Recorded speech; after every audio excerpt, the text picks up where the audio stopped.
आप सभी को सालों प्यार सलाम। मैं रेवरेंड डॉक्टर बिनी जॉन बिब्लिकल न्यूरोलॉजी अध्ययन में आपका स्वागत करता हूं और एक बार फिर से हम लोग चर्चा करने जा रहे हैं बाइबल के नंबर्स पर, उनके कोड पर। और आज जो हम बात करने जा रहे हैं, हम एक बहुत ही अद्भुत सी बात पर करने जा रहे हैं। जो लोग ये कहते हैं कि नंबर्स नहीं हैं, तो मैं उनका नज़रिया बदलने के लिए इस बात को रखने की कोशिश कर रहा हूँ। हालांकि कई लोगों ने इसको रखा है, लेकिन फिर भी ताकि बहुत सारे लोगों तक वो पहुँचती नहीं है। आप लोग मेरे साथ जुड़े हैं तो आप तक वो पहुँचना चाहिए। मैं अकेला नहीं हूँ, बहुत सारे लोग हैं जो इस पर चर्चा करते हैं और बहुत सारी कोड की बातों को, जो है ना, गूढ़ की बातें हैं, रहस्यों को खोल रहे हैं। तो सबसे पहली बात तो ये कि हम लोग जो बाइबल के अंदर पहली 5 पुस्तकों को पढ़ते हैं, जिसको हम मूसा की किताब बोलते हैं सारे, लेकिन हम एक बात को भूल जाते हैं कि ये जो 5 किताबें हैं, ये बहुत ही महत्वपूर्ण किताबें हैं। ये ऐसा कह सकते हैं कि पूरी बाइबल का आधार है, पूरी बाइबल का बेस है। और ये जो पूरी की पूरी पांचों की पांचों किताबें हैं, ये अपने आप में पूरी सृष्टि को समाये हुए हैं, पूरी व्यवस्था को समाये हुए हैं। और तमाम वो बातें जो परमेश्वर के द्वारा की गई हैं या की जानी हैं या करनी चाहिए, मनुष्य को क्या करना चाहिए, मनुष्य का जीवन कैसा होना चाहिए, ये सब इन पांचों किताबों के अंदर है। और हम इसको व्यवस्था की पुस्तकों के रूप में जानते हैं। परमेश्वर की व्यवस्था यहाँ पर पाई जाती है, लेकिन कुछ रहस्य ऐसे हैं जिन रहस्यों से हम लोग पर्दा कभी नहीं उठा पाते। आज जो हम बात करने जा रहे हैं, बहुत ही गूढ़ रहस्य की बात करने जा रहे हैं, क्योंकि कई लोग कहते हैं कि नंबर्स के बारे में बाइबल में क्या है ना, ये सब बेकार की बातें हैं। तो मैं आपको बताना चाहूँगा, फिर से एक बार कहूँगा, जो लोग नए हैं वो सुन लें और जो लोग पुराने हैं वो भी सुन लें। उनको भी मालूम होना चाहिए कि परमेश्वर ने नंबर्स के लिए पूरी बाइबल के अंदर कहीं पर भी मना नहीं किया है। उन पर बात करने के लिए, उन पर शोध करने के लिए, उन पर चर्चा करने के लिए, उनकी व्याख्या करने के लिए कहीं पर भी मना नहीं किया है। अगर कोई भी ऐसी पद आपको मिलता है तो प्लीज़ आप मुझे ज़रूर ना बताएं, क्योंकि मैं काफ़ी वर्षों से इस पर अध्ययन कर रहा था और मैंने कभी कहीं पर नहीं पाया। तो मैं यहाँ पर आपको बताना चाहता हूँ कि जो ये 5 पुस्तकें हैं, इन 5 पुस्तकों का एक विशेष महत्व और भी है। और वो विशेष महत्व क्या है कि इनके अंदर नंबर्स की जो भरमार है, उन नंबर्स के बारे में आज हम एक कोड को डिकोड करेंगे, जो बहुत ही महत्वपूर्ण है, जो आपकी आंखें खोल देगा और आपको मजबूर करेगा कि वास्तव में ये परमेश्वर जो है नंबर्स में कैसे बात करता है, नंबर्स में कैसे है ना वो काम कर रहा है और किस तरीके से नंबर्स को इम्प्लीमेंट कर रहा है। परमेश्वर बाइबल के अंदर ही नहीं, पूरी दुनिया के अंदर, पूरी कायनात के अंदर, पूरी सृष्टि के अंदर नंबर्स को इम्प्लीमेंट करता है। और मैं आज आपको एक उदाहरण के रूप में इसको बताना चाहता हूँ। ये पहले की जो 5 किताबें हैं, ये 5 किताबें यहूदी लोगों के लिए बहुत ही महत्वपूर्ण हैं। क्यों महत्वपूर्ण हैं? क्योंकि ये पांचों की पांचों किताबें तोरा कहलाती हैं। और तोरा का मतलब है कि व्यवस्था। और इब्रानी जो लोग हैं, जो यहूदी लोग हैं, वो इसके बगैर अपनी आराधना नहीं कर सकते। ये उनका बेस है, ये आधार है उनका, यहूदी लोगों का, कि तोरा के बगैर वो कुछ भी बात नहीं कर सकते। हम भी उसके बगैर बात नहीं कर सकते, क्योंकि अगर हम उसको छोड़ देंगे, अगर हम कहते हैं कि हम मसीह लोग हैं तो है ना, हम उसको छोड़ दें, ऐसा नहीं हो सकता। हम तोरा के बगैर बाइबल को कभी भी कंप्लीट कर ही नहीं सकते। तोरा हमारा बेस है और तोरा को समझना ये हमारे लिए ज़्यादा ज़रूरी है कि तोरा आखिर है क्या। मैं आज आपको यहाँ पर कोडिंग करके जो है, वो एक ऐसी कोडिंग है जिसके बारे में आपने शायद ही कभी सुना हो, और हो सकता सकता है कि कुछ लोगों ने अवश्य सुना होगा। मैं इसके बारे में डिनाई नहीं करता, क्योंकि सब लोग है ना बहुत ज़्यादा जो खोज करने वाले लोग भी हैं और सिर्फ सुनने वाले लोग भी हैं। तो जो खोज करने वाले हैं उनको अवश्य पता होगा, जिन नहीं पता है उनको आज अवश्य मालूम चल जाएगा। तो ये जो शुरुआत की जो 5 किताबें हैं, हम इन 5 किताबों को यहूदी के लोगों का एक व्यवस्था का ग्रंथ कह सकते हैं, जो कि तोरा के नाम से जाना जाता है। इसको एक अन्य शब्द से भी संबोधित किया जाता है और वो है तोरेत। तो तोरेत भी इसको बोलते हैं, और ये जितने यहूदी लोग हैं वो इसको तोरा बोलते हैं। तो मैं आज यहाँ पर ना आपको वो नाम बताऊंगा कि तोरा शब्द जो है ये बाइबल के अंदर, इन 5 किताबों के अंदर कैसे इम्प्लीमेंट हुआ है और यहोवा का नाम भी कैसे इम्प्लीट हुआ है। मैं आपको फिर से बताता चलूँ कि बिना नंबर्स के कुछ भी बात नहीं होने वाली है। नंबर्स तो आएंगे ही आएंगे, बिना नंबर्स के कुछ है ही नहीं बाइबल के अंदर, तो मैं कैसे ना उसको छोड़ सकता हूँ।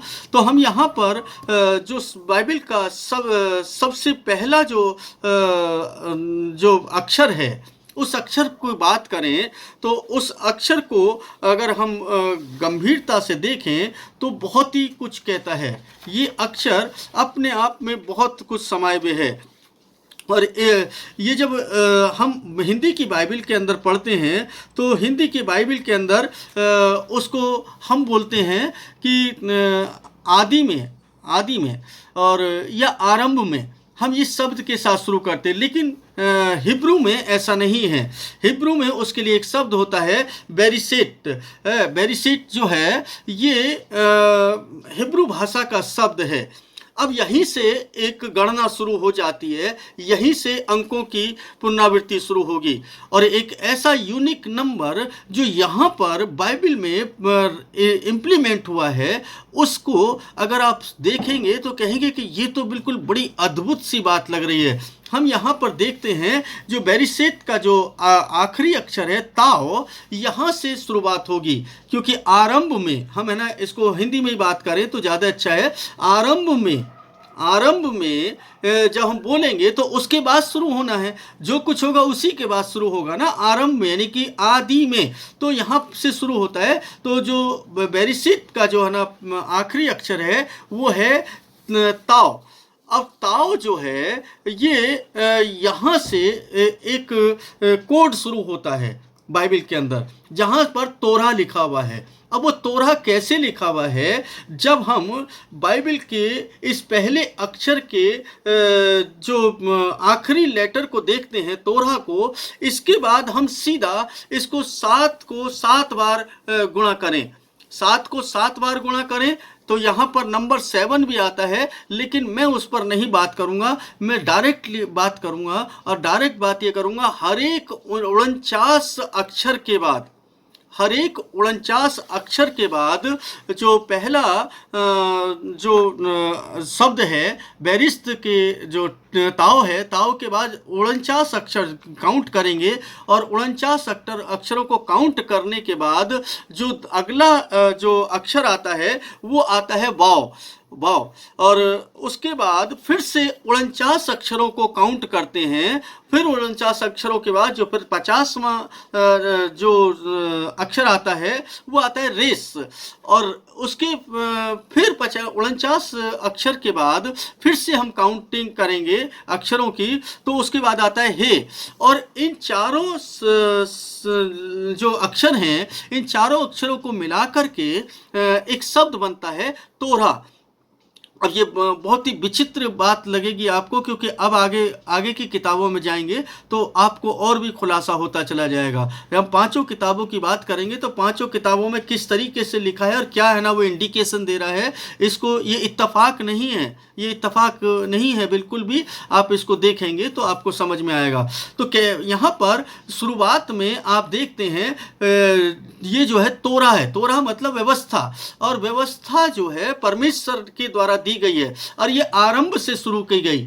मतलब शुरुआत से शुरू कर दी, यानी कि बैरिस्त के आखिरी अक्षर जो ताव है वहाँ से शुरू करके हर एक 49 अक्षर के बाद जब हम काउंट करेंगे तो उसका तोरहा का अगला अक्षर वहाँ पर मिलता है, और ठीक 49 अक्षर के बाद में फिर से एक ना उसका और अक्षर मिलता है, ठीक एक 49 के बाद में फिर उसका आखिरी लेटर मिलता है। और इस तरीके से ये चारों लेटर ताव बाव और रेस और हे ये चारों के चारों वहाँ पर विद्यमान हैं, चारों के चारों वहाँ पर मिल जाते हैं। और ये हर एक अक्षर 49 अक्षर के बाद वहाँ पर रखा है। अब 49 का जो जिक्र आता है तो इसको भी ना भूलें, क्योंकि यहाँ पर 7 नंबर इम्प्लीमेंट हुआ है, क्योंकि 7 से गुणा करके 49 करते हैं, और 49 का 50वां जो शब्द है वो जुबली वर्ष कहा गया है बाइबल के अंदर, परमेश्वर ने व्यवस्था में दिया है।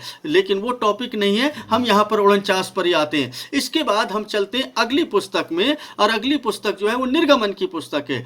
जब निर्गमन की पुस्तक में जाते हैं तो वहाँ पर भी हम देखते हैं, जब है ना ताव से शुरू करते हैं और फिर ना 49 अक्षरों को काउंट करते हैं हिब्रू के अंदर, तो फिर से वाव आता है, फिर 49 अक्षरों को काउंट करते हैं तो फिर से ना वो रेस आता है, फिर 49 अक्षरों को काउंट करते हैं तो उसके बाद हे आता है। और इस तरीके से देखें तो ये जो है ना, मैं यहाँ पिक्चर भी जो लगा रहा हूँ इसको देखते रहेंगे, देख लें, क्योंकि हिब्रू बाइबल से ना उसको लिया गया है, और हर एक 49 अक्षर के बाद एक लेटर को रखा गया है, और उन चारों लेटर्स को मिला करके वो बनता है तोरहा। अब मैं बिल्कुल इस कैलकुलेशन के साथ बने रहेंगे। आखिरी में एक और है ना रहस्य को खोलूंगा इसी का, जो क्योंकि ये जो कैलकुलेशन है इसकी जो न्यूमेरिकल वैल्यू निकाल करके मैं आपको अंत में बताऊंगा कि वो क्या है, और जब आप उसको सुनेंगे तो बिल्कुल चौंक जाएंगे। और मेरे साथ आप अध्ययन कर रहे हैं, अध्ययन करने का मतलब होता है कि आप है ना कुछ नया पा रहे हैं, वो नहीं जो आप पहले से ले चुके हैं उसका कोई मतलब नहीं निकलता। आप मेरे साथ बने हैं तो कुछ नया लीजिए, नया, क्योंकि परमेश्वर रहस्यों का परमेश्वर है, वो रहस्य जो मेरे पास आए हैं मैं आप तक पहुंचाने का यत्न कर रहा हूं, कोशिश कर रहा हूं। तो यहाँ पर हम देखते हैं उत्पत्ति के अंदर हमने तोरहा शब्द को देखा है, और उसके बाद हमने किसको देखा है, निर्गमन के अंदर देखा है। अब हम यहाँ पर लय व्यवस्था को हम छोड़ देंगे, लय व्यवस्था को छोड़ेंगे, इसको हम सबसे लास्ट में लेंगे।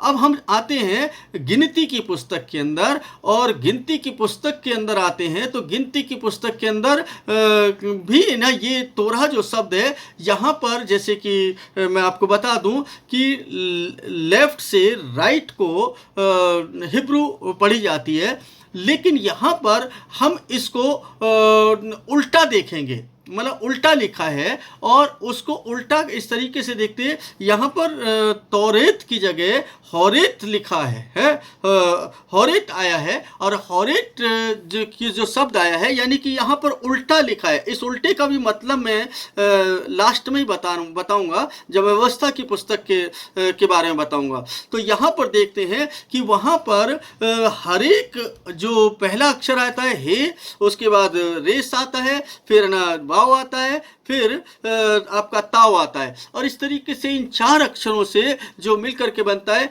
होरेत बनता है, हौरेत। और ये जो शब्द है ये उल्टा पढ़ा जा रहा है, और जब हम इसको सीधा पढ़ेंगे तो ये तोरेत हो जाएगा, मतलब राइट लेफ्ट से राइट को पढ़ेंगे तो ये तोरेत कहना जाएगा, लेकिन यहाँ पर उसको उल्टा लिखा गया है। यही क्रम जब हम आगे बढ़ते हैं तो आगे बढ़ने के बाद हमें वहाँ पर देखने के लिए मिलता है कि जो व्यवस्था विवरण है उसके अंदर भी सेम यही क्रिया है। यानी कि अभी हम उत्पत्ति के अंदर जो देख रहे हैं, जो तोरेत है वो तोरेत ना ऐसे चल रहा है, मतलब इस तरीके से, और वहाँ पर जो हम देख रहे हैं वो ऐसे चल रहा है, यानी कि दोनों इस तरीके से इंडिकेट कर रहे हैं। व्यवस्था विवरण के अंदर भी उसी तरीके से, जिस तरीके से यहाँ पर तोरेत है उसी तरीके से वहाँ पर उल्टे शब्दों में उसको लिखा है। अब इसको ऐसे देखें कि उधर भी तौरेत है और इधर भी तौरेत है और बीच में लय व्यवस्था है। ये जो लय व्यवस्था है ये बहुत महत्वपूर्ण है। इस लय व्यवस्था के अंदर एक कोड और छुपा हुआ है और उस कोड को जब हम देखते हैं तो वो बड़ा ही विचित्र कोड है। और ये बड़ी विचित्र सी बात लगती है कि लय व्यवस्था के अंदर जब हम जाते हैं तो हमें एक नई बात मिलती है, जिस बात को देख करके हमारा मन जो है बहुत ही आनंदित हो जाता है।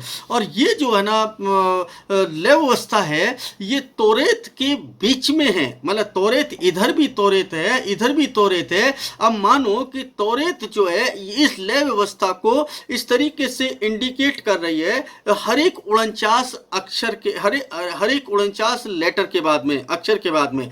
और ये देखें कि ये जो चारों किताबों के अंदर हर एक 49 अक्षर के बाद ये शब्द आते हैं और वो तौरेत बनते हैं। मतलब इधर से उल्टा तौरेत है और उधर से सीधा है, मतलब एक तरफ से सीधा और एक तरफ से उल्टा लिखा गया है। अब यहाँ पर उल्टे और सीधे को लिखे, मैं पिक्चर भी जो लगाई हैं उनको आप देखते रहिए, देख लेंगे। तो ये उल्टे और सीधे लगाए हैं, इसका मतलब परमेश्वर एक इंडिकेशन वहाँ पर दे रहा है कि देखो, मैं इधर से भी देखो और इधर से भी देखो, ये 5 किताबें मैंने तुम्हें दी हैं, तो इन 5 किताबों में क्या मतलब है और ये व्यवस्था जो है, जो लय व्यवस्था है, ये किसके लिए दी है, क्या है। तो अब हम यहाँ पर लय व्यवस्था की बात करते हैं। तो लय व्यवस्था के अंदर जब हम शुरुआत करते हैं तो एक बड़ी ही विचित्र सी बात नजर आती है। और जानते हैं वो लय व्यवस्था के अंदर जो सबसे विचित्र बात है वो क्या है, वो ये है कि हर एक 7 लेटर के बाद जब हम शुरू करते हैं पहले चैप्टर के अंदर, तो हम इसको जैसे यहावे लिखते हैं तो हम यहावे से शुरू करते हैं, तो वहाँ पर हम देखते हैं कि पहले अक्षर यहावे का जो है उसको, और फिर उसके बाद दूसरे को, फिर तीसरे को, इस तरीके से हम यहाँ पर देख रहे हैं कि यहावे वहाँ पर मौजूद है हर 7 अक्षर के बाद में। अब 7 अक्षर मैं उसको ज़्यादा है ना एक्सप्लेन नहीं इसलिए नहीं करूँ क्योंकि यहावे के बारे में मैं बता चुका हूँ, यहावे का नंबर बता चुका हूँ। तो यहाँ पर हर 7 अक्षर के बाद जो यहावे का नाम है वो लिखा जाता है। जैसे योद है, वाव है और फिर हे है। तो पहले जो अक्षर है वो योद से शुरू होगा और योद से शुरू हो करके फिर 7 अक्षर छोड़ने होंगे और 7 अक्षर के बाद जो दूसरा जो अक्षर 8वां अक्षर मिलता है वो हे मिलेगा, फिर 7 अक्षर छोड़ने होंगे, फिर ना उसके बाद वाव मिलेगा, फिर ना उसके बाद 7 अक्षर छोड़ने होंगे, फिर उसके बाद हे मिलेगा। और इस तरीके से जो लय व्यवस्था है इसके पहले चैप्टर के अंदर ही शुरुआत होती है यहावे। तो कहने का मतलब है तौरेत जो है वो इधर से भी वो इंडिकेट कर रही है और इधर से भी इंडिकेट कर रही है। दोनों तरफ से जब इंडिकेट कर रही है तो वो ये बता रही है कि देखो यहावे है, परमेश्वर है, यहोवा है। इस व्यवस्था को तुम्हें ग्रहण करना है। ये व्यवस्था ही है जो तुम्हारी है ना जीवन का आधार है। इस व्यवस्था के बगैर तुम्हारा जीवन बिल्कुल अधूरा है। तो यहाँ पर हम देख पाते हैं कि जो परमेश्वर है वो इंडिकेट कर रहा है, किस चीज को इंडिकेट कर रहा है कि वो तोरा के द्वारा यहावे को इंडिकेट कर रहा है कि देखो यहावे है, वहां पर यहावे लिखा हुआ है। अब यहावे शब्द जो है, जो परमेश्वर यहोवा का नाम है, जिसको हम यहोवा बोलते हैं हिंदी में, वो यहोवा वो लय व्यवस्था के अंदर विराजमान है और वो हर एक 7 अक्षर के बाद हिब्रू भाषा के अंदर योद हे वाव हे के रूप में वहां पर विराजमान है और दोनों तरफ से तौरेत लिखा हुआ है हर एक 49 अक्षर के बाद में। अब ये बड़ी विचित्र सी बात है कि चारों किताबों के अंदर तौरेत जो तौरा है, मैंने गलती से तौरेत बोलते क्योंकि तौरेत भी बोलते हैं, क्योंकि मैं कई जगह पर इंटरप्रिटेट करता हूँ उसको तौरेत कह कर बोलता हूँ। तो यहाँ तोरा है, तो तोरा शब्द जो है वहाँ पर मौजूद है। तो तोरा जो है इंडिकेट किसको कर रहा है? यहवे को, अर्थात यहोवा को। तो ये बिल्कुल इंडिकेशन है कि ये पांचों किताबें क्यों जरूरी हैं, क्योंकि यहोवा की व्यवस्था है। ये यहूदियों की ये व्यवस्था आज भी कायम है, और ये बिल्कुल ना ऐसे कायम है कि इस पर वो अटल हैं, और इसके अलावा वो कोई और चीज पर भरोसा नहीं करते। वो परमेश्वर की व्यवस्था पर ही भरोसा करते हैं, और शायद इसीलिए परमेश्वर उनको बलवंत तो सामर्थ्य और समृद्धि प्रदान करता चला गया, और आज तक उनके पास में वो सब कुछ बना हुआ है। आज दुनिया की सबसे बड़ी ताकत, सबसे बड़ी दौलत उन्हीं के पास में है। ये जानते क्यों है? क्योंकि वो तोराह को कभी भी अलग नहीं करते। अपने पारिवारिक जीवन के अंदर, अपने व्यवसाय के अंदर, अपनी नौकरी के अंदर, अपने देश के अंदर, यानी जो भी काम वो करते हैं वो तोराह को सबसे ज्यादा महत्व देते हैं, यानी परमेश्वर की व्यवस्था को सबसे अधिक महत्व देते हैं। अब हम यहाँ पर एक और बात को लेकर के आते हैं कि तोराह का यहवे का नंबर आपको पता है? यहवे का नंबर कितना आता है? 26 नंबर, जो कि ना पिछली वीडियो में जाकर के देख सकते हैं। वहां पर ना आप पाएंगे कि हमने यहवे के बारे में बताया, उसका अंक कितना है? 26 है। अब तोराह के अंक की बात करते हैं, क्योंकि बिना न्यूमेरिकल की बात किए हम है ना उसको आगे बढ़ा ही नहीं सकते। तो ताओ का जो न्यूमेरिकल वैल्यू है, अब है ना यहाँ पर देखेंगे ताओ की जो न्यूमेरिकल वैल्यू है वो कितनी है? 400। और उसके बाद वाओ की जो न्यूमेरिकल वैल्यू है वो है 6, और उसके बाद हम देखते हैं रेस की जो न्यूमेरिकल वैल्यू है वो कितनी है? 200, और उसके बाद हम देखते हैं हे की न्यूमेरिकल वैल्यू तो वो है 5।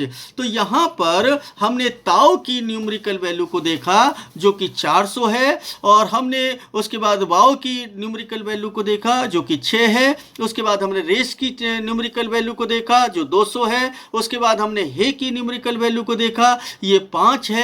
अब इन सब को अगर हम कैलकुलेट कर दें, इनको जोड़ दें, तो इनको प्लस करने के बाद एक डिजिट बनती है जो है 611। अब ये 611 नंबर आ गया। अब हमने कहा था, कई बार उसको समझाया है, अगर हम बिब्लिकल न्यूमरोलॉजी पर काम करते हैं या बात करते हैं या चर्चा करते हैं, अगर परमेश्वर को समझना है तो हर एक नंबर के दो रूप होंगे। एक तो होगा डबल डिजिट में, एक होगा वो सिंगल डिजिट में। और डबल डिजिट में जो है उसका मीनिंग भी है ना महत्वपूर्ण है, और जो सिंगल डिजिट में आ रहा है उसका मीनिंग भी महत्वपूर्ण है। तो किसी जगह पर सिंगल डिजिट में काम करता है परमेश्वर, कहीं कहीं पर वो डबल डिजिट में काम करता है। जैसे पिछली वीडियो में हमने बताया था, पिछले उसमें बताया था कि जब 12 नंबर आता है तो वो 12 में भी काम कर रहा है, और जब उसको प्लस करके सिंगल डिजिट बना देते हैं, जिसके डिजिटल रूट में आ जाते हैं, तो मूल स्वभाव में आते हैं, तो वो 3 भी बन जाता है। तो इसी तरीके से हम इस 611 को प्लस करेंगे और इसका जो न्यूमेरिकल वैल्यू है फिर उसको निकालेंगे। तो हमने 6 + 1 किया, फिर +1 किया, इजिकल टू 8 आ गया।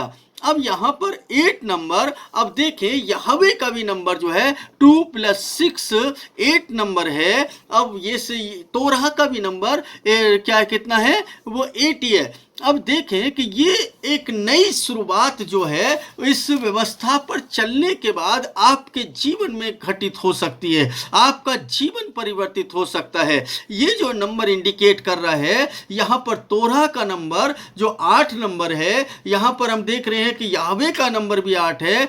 हर एक 49 अक्षर के बाद में वो फिर से ना उस तोराह को लिखता है, और ये कोई इत्तेफाक नहीं है।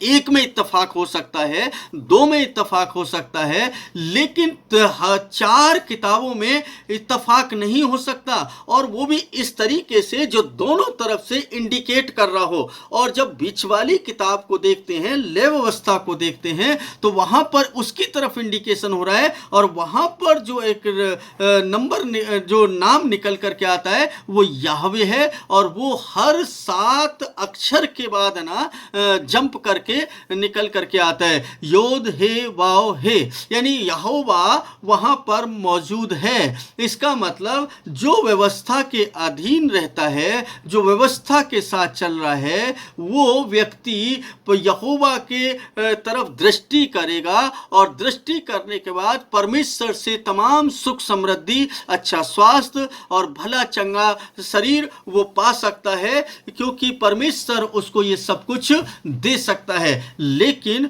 उसके लिए व्यवस्था है, और व्यवस्था जो है इसीलिए लोगों के लिए ठहराई। अब है ना, बहुत बार व्यवस्था के ऊपर लोग चर्चा करते हैं और बात करते हैं कि हमने यीशु मसीह में आकर के व्यवस्था को खत्म बना पाया है, अब व्यवस्था नहीं है।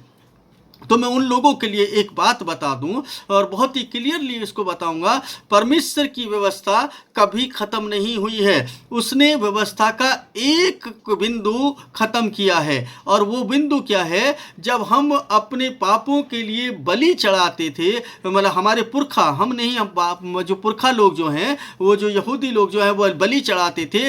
उस बलि की व्यवस्था को खत्म किया यीशु मसीह के बलिदान के साथ में, और किसी भी व्यवस्था को उसने खत्म नहीं किया है, और कोई व्यवस्था खत्म नहीं हुई है। बाइबल में कहीं पर भी ऐसा नहीं है कि पूरी व्यवस्था खत्म कर दी, बल्कि यीशु मसीह एक बात को कहते हैं कि मैं व्यवस्था का एक भी बिंदु टल नहीं सकता जब तक आकाश और पृथ्वी न टल जाए। तो इसका मतलब या तो हम है ना यीशु मसीह को गलत साबित कर रहे हैं कि यीशु मसीह गलत हैं, या हम गलत हैं, मतलब दोनों में से एक गलत है। तो मेरा मानना यह है, प्रभु यीशु मसीह गलत नहीं है, गलती तो हम ही लोग करते हैं, हम ही लोग कर रहे हैं। एक तरफ हम ना यस भी बोलते हैं, एक तरफ ना भी बोलते, नो भी बोलते हैं, दोनों तरफ हाँ और ना में जिंदगी को जी रहे हैं। पौलुस कुछ कह रहा है, हाँ जी पौलुस ने ऐसा बोला, और ना हम कह रहे कि ना नहीं जी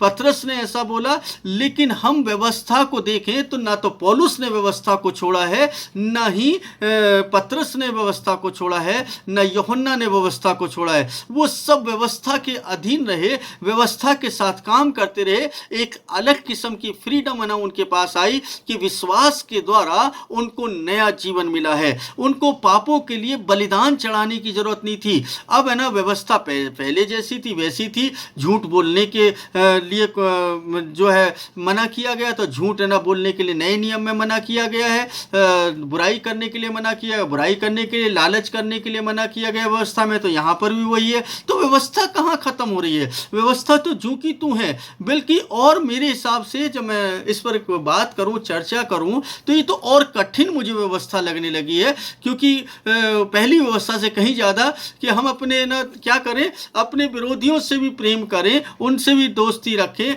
और उनको भी है ना अपने गले से लगाएं। ऐसा है ना लोगों के जीवन में संभव होते हुए मैं नहीं देखता हूं। तो ये तो बड़ी विचित्र सी बात लग रही है। और है ना व्यवस्था को खत्म कैसे कर सकते हैं हम लोग, और हम व्यवस्था को खत्म करने वाले कौन है? हम गलत टीचिंग, गलत प्रचार में ना फंसे। हम इस बात को जाने कि परमेश्वर है, और परमेश्वर अपनी व्यवस्था को कायम रखता है, उसने आज तक कायम रखी है, और वो अपनी व्यवस्था से कभी पलटा नहीं है। तो यहाँ पर आज हमने जो सीखा है वो है कि हर एक 49 अक्षर के बाद में एक अक्षर आता है, और जो 4 अक्षर मिला करके तोरेत बनता है। यही उत्पत्ति के अंदर होता है 49 अक्षर के बाद में, यही निर्गमन के अंदर होता है, यही गिनती के अंदर होता है, और यही व्यवस्था विवरण के अंदर होता है।